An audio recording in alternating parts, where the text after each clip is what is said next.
जय माता दी। नमस्कार दोस्तों, स्वागत है आप सभी का हमारे YouTube चैनल लक्ष्मी शर्मा की कहानियाँ पर। प्रेम से बोलिए गोवर्धन महाराज की जय। प्यारे भक्तजनों, आज आप सभी सुनेंगे गोवर्धन महाराज की कथा। कथा इस प्रकार है कि बहुत समय पहले की बात है। किसी गांव में एक पति पत्नी रहते थे जिनका कोई संतान नहीं था।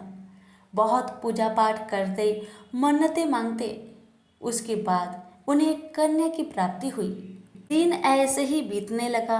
कन्या धीरे धीरे करके बड़ी होने लगी और देखते ही देखते कन्या कब 18 वर्ष की हो गई पता भी नहीं चला।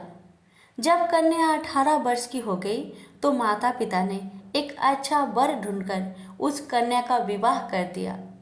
कन्या अपने ससुराल चली गई। ससुराल में अच्छे से रहने लगी। शादी के 2 साल बाद ही कन्या ने 2 बच्चों को जन्म दिया।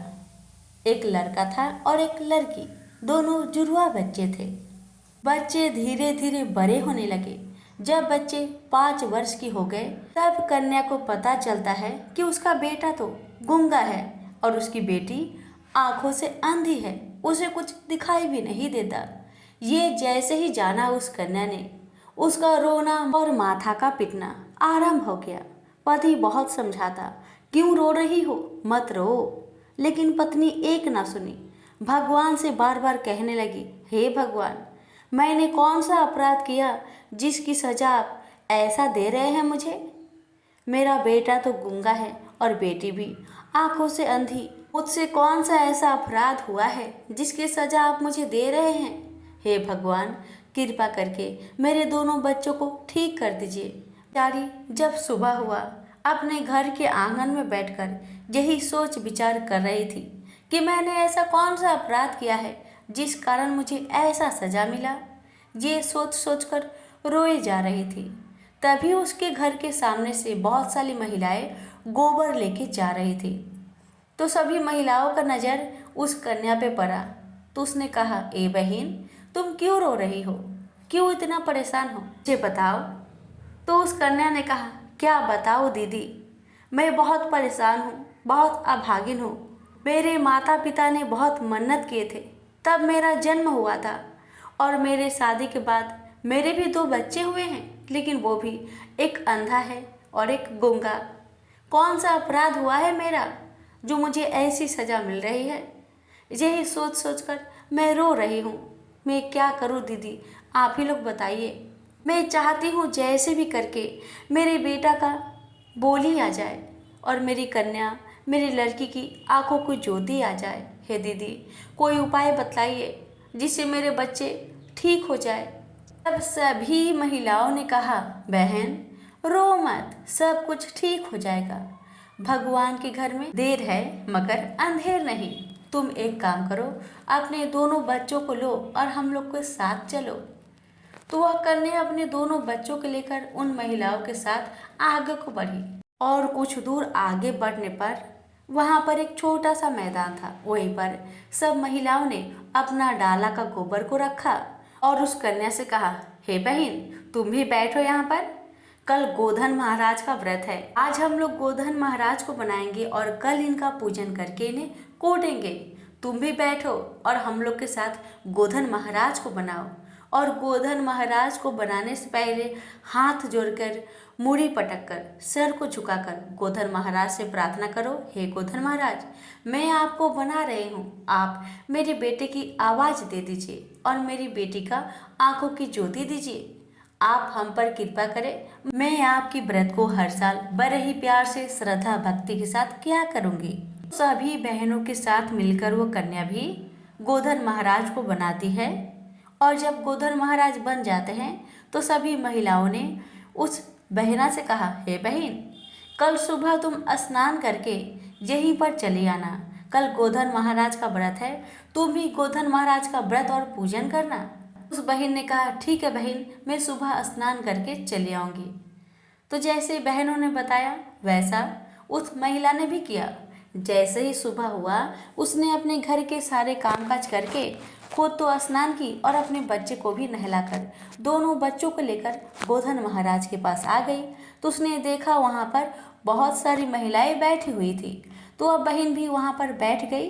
तभी उन सभी बहनों में से एक बहन ने कहा, बहन थाली पकड़ो, इस थाली में इस प्रसाद को रखो। प्रसाद में था बतासा, मटर, चना और बाजरा, फूल, अगरबत्ती, सिंदूर, ये सारी पूजन की सामग्री एक थाली में सजाकर उन बहनों ने उस कन्या को दे दिया और कहा, बहन यहाँ पर बैठो और जैसे हम पूजा कर रहे हैं वैसे तुम भी पूजा करो और गोधन महाराज से प्रार्थना करो, हे गोधन महाराज, मैं आपकी व्रत कर रही हूँ, आप मेरे बेटे की बोली दे दीजिए और मेरी बेटी का आंखों की ज्योति दे दीजिए।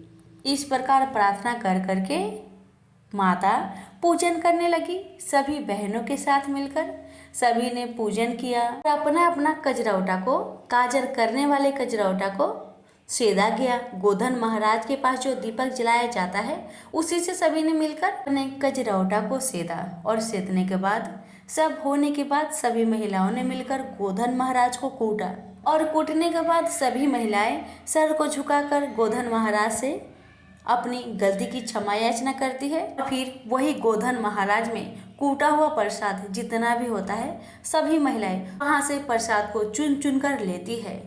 सभी जब प्रसाद को चुन कर ले लेती है, पूजन सब संपन्न हो जाता है, तभी एक बहन ने कहा, ओ बहन इधर आओ, इस प्रसाद को अपनी कन्या को दो और बोलो तुम्हारे बेटे को खिला दे।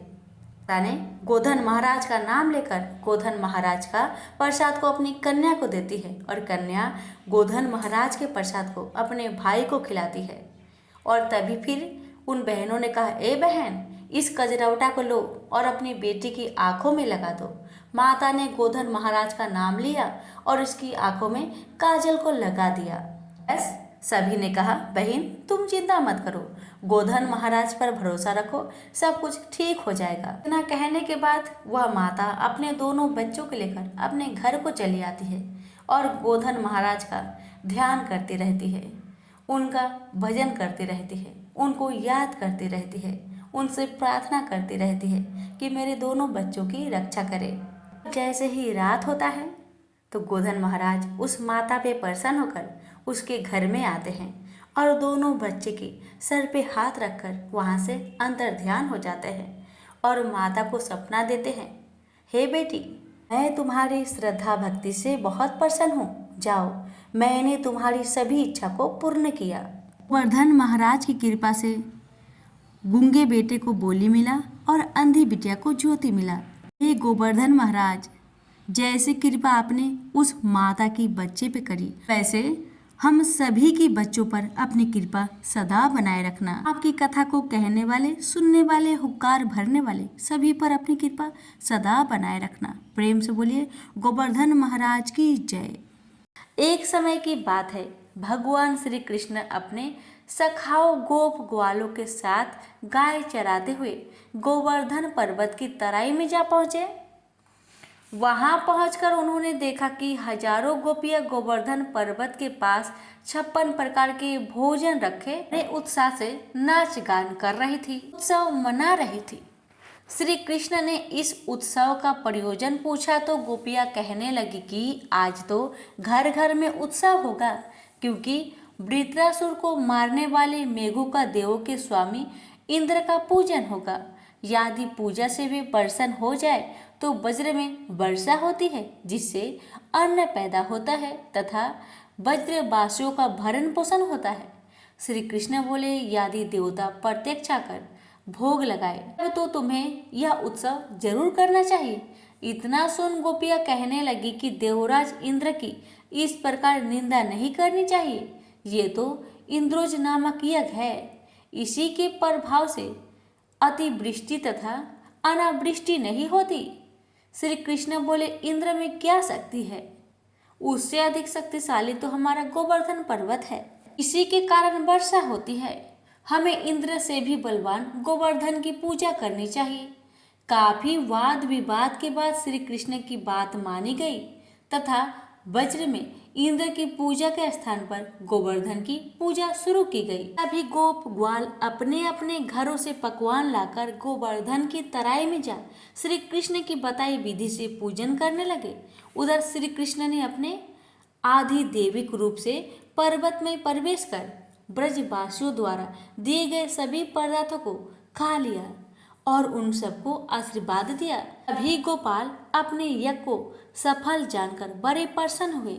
नारद मुनि इंद्रोज यज्ञ देखने की इच्छा से वज्र गांव में आए तो उन्हें इंद्रोज यज्ञ की स्थापित होने तथा गोवर्धन पूजा का समाचार मिला। इतना सुनते ही नारद इंद्रलोक पहुंचे तथा उदास होकर बोले, गोकुल के निवासी गोपों ने इंद्रोज बंद करके आपसे बलवान गोवर्धन की पूजा शुरू कर दी है, जिसे यज्ञों आदि में उसका भाग तो हो ही गया। ये भी हो सकता है कि किसी दिन श्री कृष्ण की प्रेरणा से वे तुम्हारे राज्य पर आक्रमण करके इंद्रासन पर भी अधिकार कर ले। नारद तो अपना काम करके चले गए। अब इंद्र क्रोध में लाल पीले हो गए। अधीर होकर उन्होंने मेघों को आज्ञा दी कि गोकुल में जाकर प्रलय का दृश्य उत्पन्न कर दे। मेघ ब्रज भूमि में जाकर मूसलाधार बरसने लगे। सब गोप ग्वाल सहम कर श्री कृष्ण जी की शरण में गए और रक्षा की प्रार्थना करने लगे। गोप गोपियों की करुण पुकार सुनकर श्री कृष्ण बोले, तुम सब गोवर्धन पर्वत की शरण में चलो, वह सबकी रक्षा करेंगे। गोप ग्वाल पशु धन सहित गोवर्धन की तराई में आ गए। श्री कृष्ण ने गोवर्धन को अपनी कनिष्ठा उंगली पर उठाकर छाता सा तान दिया। गोप ग्वाल 7 दिन तक उसी की छाया में रहकर वृष्टि से बच गए। सुदर्शन चक्र के प्रभाव से ब्रजवासियों पर एक बूंद भी जल नहीं पड़ा।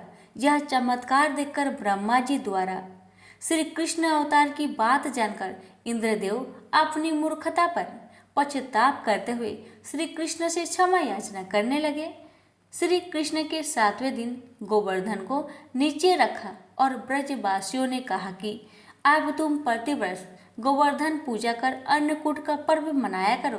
तभी से यह पर्व के रूप में प्रचलित हुआ। प्रेम से बोलिए श्री कृष्ण भगवान की जय। एक बार एक महिला फल बेच रही थी। जब वह श्री कृष्ण के घर के सामने से गुजर रही थी तब श्री कृष्ण को कुछ फल खाने का मन किया। जब कृष्ण ने उस फल को बेचने वाली महिला से कुछ फल मांगे तो उसने कृष्ण से उन फल के बदले कुछ मांगा। फल के बदले अनाज देने के लिए कृष्ण घर के अंदर दौड़ते हुए गए और मुट्ठी भर अनाज लेकर वापस फल वाली के पास आए, परंतु आते आते उनके हाथ से सारा अनाज गिर जाता है। कृष्ण बार बार घर के अंदर जाते और कुछ अनाज अपने हाथ में लेकर आने की कोशिश करते हैं, परंतु सारा अनाज नीचे गिर जाता है। यह देखकर फल वाली बहुत प्रसन्न हुई और उसने कृष्ण को सारे फल दे दिए। भगवान बाल कृष्ण अंतर मन से उस बुढ़िया पर बहुत प्रसन्न हुए। जब वह फल वाली अपनी खाली टोकरी लेकर वहां से चली गई और अपने घर पहुंची तो उसने देखा कि उसकी टोकरी में सोने और जवाहरत से भरी हुई थी। तब उस बुढ़िया माई को समझने में देर नहीं लगी कि ये तो भगवान श्री कृष्ण की चमत्कार है, उनका ही महिमा है। हे बाल कृष्ण, जैसे आपने उस बुढ़िया के घर में अन्न धन के भंडार भर दिए, वैसे ही आपकी कथा कहने वाले, सुनने वाले, हुक्कारे भरने वाले सभी के परिवार पर अपनी कृपा सदा बनाए रखना। प्रेम से बोलिए बाल गोपाल की जय। अब सुनिए भगवान कृष्ण को गोविंद क्यों कहा जाता है। कथा। एक दिन भगवान कृष्ण के पास एक कामधेनु नामक गाय स्वर्ग से पहुंची। उस गाय ने कृष्ण को बताया कि वह देवलोक से उनका अभिषेक करने आई है, क्योंकि कृष्ण पृथ्वी पर गायों की रक्षा कर रहे हैं। उस गाय ने कृष्ण को पवित्र जल से नहलाया और उनका दिल से शुक्रिया अदा किया।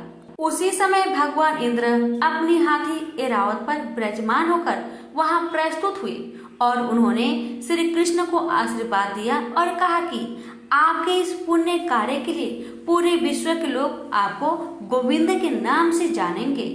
प्रेम से बोलिए गोविंद भगवान की जय। कृष्ण और पुतना असुर की कहानी। कृष्ण के मामा कंस का वध भगवान कृष्ण के हाथों ही लिखा था। यह जानने के बाद बार बार कंस अलग अलग असुरों को कृष्ण का वध करने के लिए भेजा करता था। एक बार कंस ने एक पुतना नाम की राक्षसनी को भेजा। पुतना वृंदावन पहुंची और उसने एक सुंदर महिला का वेश बदलकर कृष्ण को हर घर में ढूंढना शुरू कर दिया। उस समय कृष्ण बहुत छोटे थे। जब वह कृष्ण के घर पहुंची तो उसने कृष्ण को पहचान लिया और अपना विषैला दूध पिलाने के लिए गोदी में उठाया। जब वह कृष्ण को अपना जहरीला दूध पिलाने लगी तो उसको लगा कि कृष्ण दूध पीते ही मर जाएंगे, परंतु कृष्ण तब तक दूध पीते रहे जब तक उस राक्षस महिला की मृत्यु नहीं हो गई। उसकी मृत्यु होते ही वह अपने असली क्रूर रूप में आ गई। तो प्रेम से बोलिए बाल गोपाल की जय। अब सुनिए भगवान कृष्ण और कालिया सांप की कहानी। यमुना नदी से जुड़ा हुआ एक मीठे पानी का सुंदर झील था। कहीं से एक बहुत ही जहरीला सांप वहां आकर रहने लगा जिसका नाम था कालिया। कालिया का जहर यमुना नदी के पानी में बहुत तेजी से घुल रहा था। एक बार एक गाय चराने वाले व्यक्ति ने जब उस झील का पानी पिया तो उसकी मृत्यु हो गई। जब भगवान श्री कृष्ण को इस बात का पता चला तो उन्होंने अपनी शक्ति से उस व्यक्ति को जीवित कर दिया। उसके बाद श्री कृष्ण उस झील के पानी में कूद गए। कृष्ण पानी के बहुत अंदर गए और उस सांप को जोर जोर से पुकारने लगे। जब बहुत देर तक कृष्ण पानी में नहीं निकले तो गांव के लोग इकट्ठा होकर नदी के किनारे उनका इंतजार करने लगे। बहुत सारे लोग डरने भी लगे। कुछ देर बाद पानी के अंदर से कालिया सांप कृष्ण के सामने आया और आते ही उसने कृष्ण पर आक्रमण कर दिया। कुछ ही देर में कृष्ण ने कालिया को जकड़ लिया। कालिया 1000 सिर वाला सांप था। कृष्ण उसके सर पर तेजी से नाचने लगे और तेजी से नाचने के कारण कालिया सर्प के मुख से खून निकलने लगा। यह देखकर कालिया की पत्नी पानी से ऊपर आई और उसने कालिया के जीवन की भीख मांगी।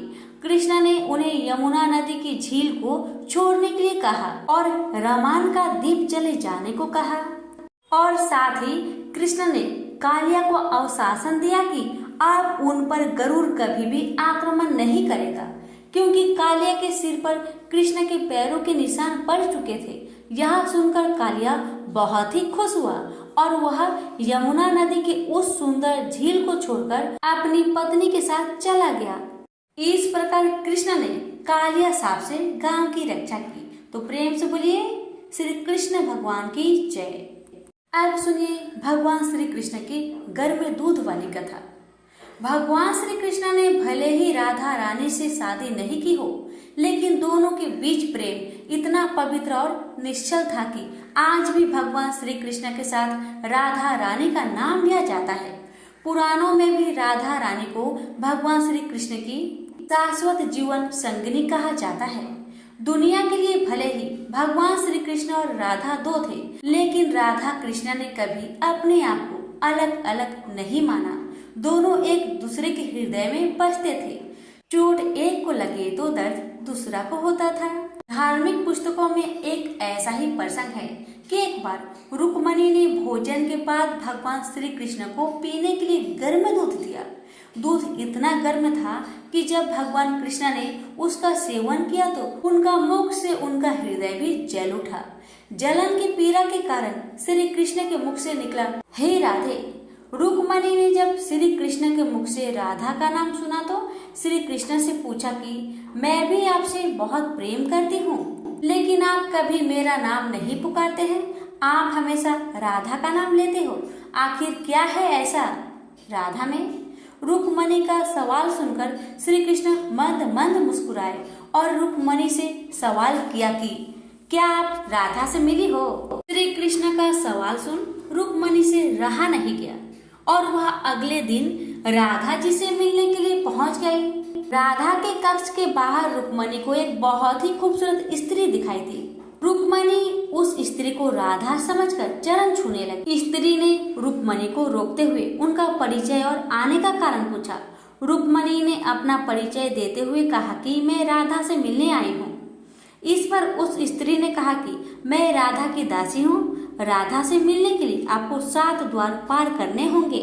दासी के कहे अनुसार रुक्मणी ने एक के बाद एक 7 द्वार पार किए। हर द्वार पर रुक्मणी को पहले से अधिक खूबसूरत दासी दिखाई दी। जब रुक्मणी ने अंतिम द्वार को पार किया तो उन्हें वह राधा दिखाई दी।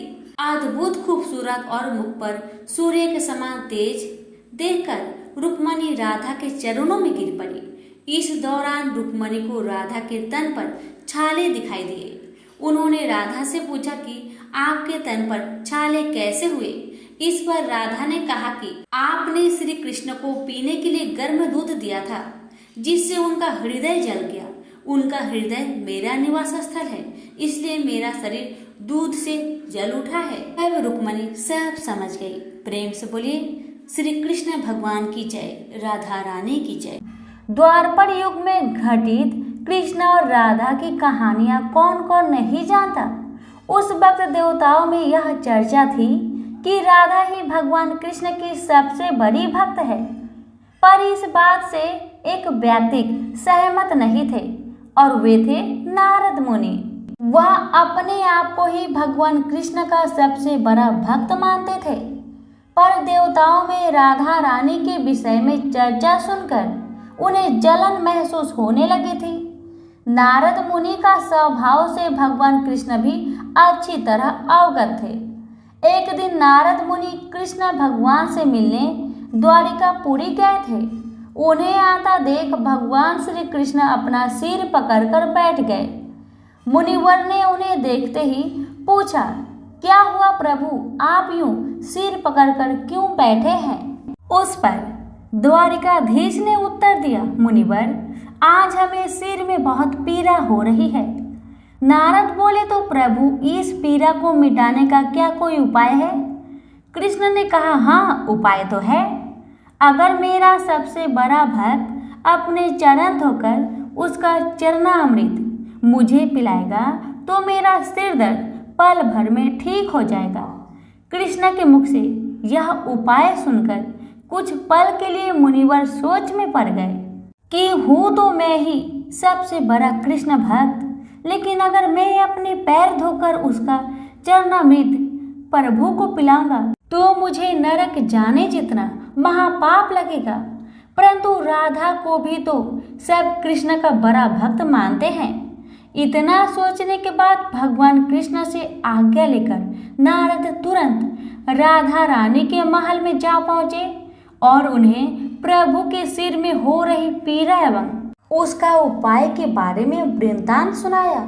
वह सुनकर राधा रानी ने एक क्षण का भी विलंब न करते हुए अपने चरण धोकर उसका अमृत एक कटोरी में नारद मुनि के हाथ में लाकर दिया और कहा, मुनिवर, मैं नहीं जानती कि मैं भगवान कृष्ण की कितनी बड़ी भक्त हूँ, पर मैं अपने ईश्वर आराध्य को पीड़ा में नहीं देख सकती। राधा के मुख से वह सच्चे भक्ति भाव के शब्द सुनकर नारद मुनि की आंखें खुल गई और वह समझ गए कि राधा रानी ही कृष्ण की सबसे बड़ी भक्त है और प्रभु श्री कृष्ण ने यह लीला मुझे समझाने के लिए रची थी। तो प्रेम से बोलिए श्री कृष्ण भगवान की जय, राधा रानी की जय। अब आप सुनेंगे कर्मा बाई की खिचड़ी की कहानी। यह कहानी भगवान कृष्ण की प्रिय भक्त कर्मा बाई की है। कर्मा बाई बचपन से ही अपने पिता जीवन राम को कृष्ण भगवान की पूजा करते हुए देखती थी। वह कभी भी कृष्ण भगवान को भोग लगाए बिना भोजन ग्रहण नहीं करते थे। जब कर्मा बाई 13 साल की थी तब एक दिन जीवन राम को तीर्थ पुष्कर स्नान के लिए जाने की इच्छा हुई। साथ में उनकी पत्नी ने भी पुष्कर स्नान की इच्छा प्रकट की। जीवन राम अपनी बेटी को भी ले जाना चाहते थे, लेकिन दुविधा यह थी कि अगर वह सब घर से बाहर चले गए तो श्री कृष्ण भगवान को भोग कौन लगाएगा। जब जीवन राम ने इस नित्य कर्म की जिम्मेदारी कर्मा बाई को सौंपी और कहा कि देखो बेटी कर्मा, सुबह भगवान कृष्ण को भोग लगाने के पश्चात ही तुम भोजन ग्रहण करना। कर्मा ने भी अपने पिता की हाँ में हाँ भर दी। अगले दिन सुबह कर्मा बाई ने उठकर सबसे पहले गुड़ और घी डाल के बाजरे का खिचड़ा बनाया और भगवान कृष्ण की मूर्ति के सामने रख दिया और बोली, भगवान मैंने आपका भोग रख दिया है, आपको जब भूख लगे तब खा लेना, तब तक मैं घर के काम पूरे कर लेती हूँ। इतना कहकर कर्मा अपने घर के कामों में जुट गई। काम करते करते बीच बीच में आकर देखने पर जब कर्मा को ज्ञात हुआ कि भगवान ने अभी तक खिचड़ा नहीं खाया है, तब उसे संदेह हुआ कि शायद खिचड़ी में घी और गुड़ कम हो गई है, इसलिए भगवान कृष्ण भोजन ग्रहण नहीं कर रहे हैं। तभी कर्माबाई ने खिचड़ी में थोड़ा सा गुड़ और घी मिलाया और मूर्ति के सामने बैठ गई। वह बोली, भगवान मेरे पिताजी जब खिलाते हैं तब तो आप खा लेते हो, तो अब क्यों नहीं खा रही हो? और अभी तो पिताजी बाहर गए हैं, उन्हें आने में बहुत दिन लगेंगे, तब तक आपको भोग लगाने की जिम्मेदारी मुझे दी गई है, इसलिए जब तक आप भोजन नहीं खाएंगे मैं भी कुछ नहीं खाऊंगी। इस तरह जिद पर अड़ी नन्ही कर्मा की प्यारी बातों से कृष्ण भगवान का सिंहासन डोल गया और फिर मूर्ति में से आवाज आई, बेटी कर्मा तुमने पर्दा तो नहीं किया है, तो मैं भोजन ग्रहण कैसे करूं? तब कर्मा बाई ने मूर्ति के आगे अपनी चुनरी का पर्दा किया और कुछ ही समय में कृष्ण मूर्ति के सामने रखी खिचड़ी की थाली खाली हो गई। अब कर्मा रोज सुबह सबसे पहले कृष्ण को बाजरे का खिचड़ा खिलाती और बाद में खुद भोजन ग्रहण करती थी। कुछ दिनों बाद घर लौटने पर कर्मा के माँ बाप श्री कृष्ण लीला देखकर दंग रह गए। इस तरह कर्मा बाई ईश्वर कृष्ण की निस्मित भक्त बन गई। अपने जीवन के अंतिम दिनों में कर्मा बाई भगवान जगन्नाथ की नगरी जगन्नाथपुरी में एक कुटिया में बस गई। वहां पर एक दिन कर्मा बाई की कुटिया के सामने एक तेजस्वी कांति वाला बालक आया और उसने कर्मा बाई से कहा, मुझे भूख लगी है माँ, खाने को दो। उस वक्त भी कर्मा बाई अपने भगवान कान्हा के लिए खिचड़ा का भोग लगा रही थी। कर्मा ने उस बालक को भी खिचड़ा खिलाया।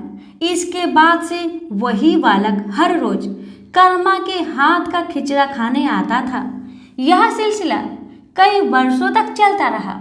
वह बालक कोई और नहीं, स्वयं जगन्नाथ भगवान थे, क्योंकि जिस दिन कर्मा बाई का देहांत हो गया उस दिन जगन्नाथ भगवान की मूर्ति की आंखों से आंसू बह रहे थे और उसी रात मंदिर के पुजारी के सपने में जगन्नाथ भगवान आए और अपने दुखी होने का कारण बताया कि उस परम प्रिय भक्त कर्मा बाई गोलोक सिधर गई है।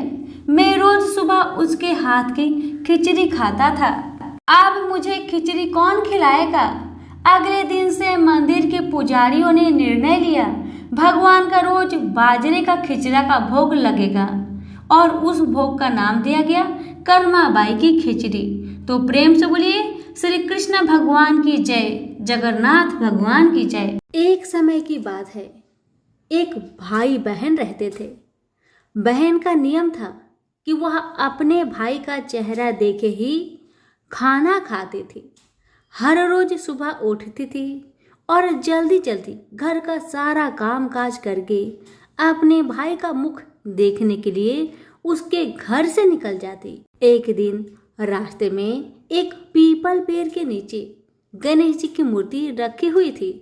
उसने भगवान के सामने हाथ जोड़कर कहा कि मेरे जैसा अमर सुहाग और मेरे जैसा अमर पिहर सबको दीजिए। यह कहकर वह आगे बढ़ जाया करती थी। हर दिन का उसका यही नियम था। जंगल के झाड़ियों के कांटे उसके पैरों में चुभा करते थे। एक दिन बहन भाई के घर पहुंची और भाई का मुख देखकर बैठ गई तो भाभी ने पूछा, पैरों में क्या हो गया है ननद जी? यह सुनकर उसने भाभी को जवाब दिया कि रास्ते में जंगल की झाड़ियों से गिरे हुए कांटे मेरे पाँव में चुभ जाते हैं। जब वह वापस अपने घर आ गई तब भाभी ने अपने पति से कहा कि रास्ते को साफ करवा दो। हमारी ननद यानी कि आपकी बहन झाड़ियों के रास्ते से आती है तो उसके पाँव में बहुत सारे कांटे चुभ जाते हैं। पत्नी की इतना बात सुनते ही भाई तुरंत उठा और हाथों में कुल्हाड़ी लेकर सारी झाड़ियों को काटकर रास्ता साफ कर दिया और इसी कारण से गणेश जी का स्थान भी वहां से हट गया। यह देखकर भगवान गुस्सा हो गए और उसके भाई के प्राण को हर लिए। लोग अंतिम संस्कार के लिए जब भाई को ले जा रहे थे तब उसकी भाभी रोती हुई लोगों से कही, थोड़ी देर रुक जाओ, उसकी बहन आने वाली है, वह अपने भाई का मुख देखे बिना नहीं रह सकती, उसका यह हर दिन का नियम है। तब लोगों ने कहा, आज तो देख लेगी पर कल कैसे देखेगी। रोज के दिन की तरह बहन अपने भाई का मुख देखने के लिए जंगल में निकल दी। जब जंगल में उसने देखा कि सारा रास्ता साफ किया हुआ है तब वह आगे बढ़ी तो उसने देखा कि सिद्धि विनायक को भी वहां से हटा दिया गया है। तब उसने जाने से पहले गणेश जी को एक अच्छे स्थान पर रखकर उन्हें स्थान दिया और हाथ जोड़कर बोली, हे गणेश महाराज, मेरे जैसा अमर सुहाग और मेरे जैसा अमर पिहर सबको देना। और फिर इतना कहकर आगे निकल गई। लड़की की बात सुनकर भगवान गणेश सोच में पड़ गए, अगर मैं इसका नहीं सुना तो मुझे कौन मानेगा, हमें कौन पूजेगा। तब सिद्धि विनायक ने उसे पीछे से आवाज दिया कि बेटी, इस खेजड़ी की 7 पत्तियां ले जा और उसे कच्चे दूध में घोलकर भाई के ऊपर छींटा मार देना, वह उठकर बैठ जाएगा। यह सुनकर जब बहन पीछे मुड़ी तो उसने देखा कि वहां तो कोई नहीं है, लेकिन फिर भी उसके दिल से आवाज आई, जो मैंने सुना वैसे ही करती हूँ, देखा जाए क्या होता है। इतना सोचकर वह 7 खेजड़ी की पत्तियां लेकर अपने भाई के घर पहुंची। उसने देखा वहां कई लोग बैठे हुए हैं, भाभी बैठी रो रही है और पास में ही भाई का लाश रखा हुआ है। तब उसे रास्ते में जो आवाज सुनाई दी थी वही बात याद आई और उसने वैसा ही किया जैसे उसने सुना था। उसने खेजड़ी की 7 पत्तियों को बताए हुए नियम के तहत भाई के ऊपर इस्तेमाल किया। तब उसका भाई उठकर बैठ गया। भाई बोला बहन से, मुझे तो बहुत ही गहरी नींद आ गई थी। तब बहन बोली, यह नींद किसी दुश्मन को भी ना आए, और उसने सारी बात अपने भाई को बता दी। हे गणेश महाराज, जैसे आपने उस बहन की सुनी वैसे ही कहानी कहने वाले, हुक्कारे भरने वाले सभी की परिवार की सुनना और सभी के परिवार की रक्षा करना। सभी प्रेम से बोलिए गणेश महाराज की जय हो। धन्यवाद।